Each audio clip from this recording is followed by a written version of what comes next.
Ay, hindi pala zipper. Hindi pala zipper. Dahil nandito na ako ngayon, hindi ka na niya kailangan. Ito na.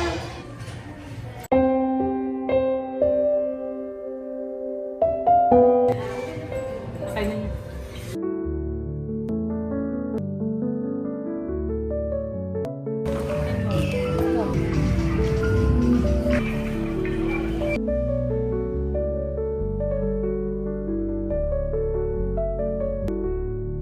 Oo, bilisan mo. Tagal naman, pabagal-bagal. Ipon yun na! Uy! Ipon yan! Ganyan ka naman pag may kasama ka na ulit. Binabaliwala mo na ako. Okay lang naman sa akin kasi alam ko naman BFF mo talaga si Jin, kaya okay lang sa akin. Pero wag naman ganun yung iparamdam mo sa akin.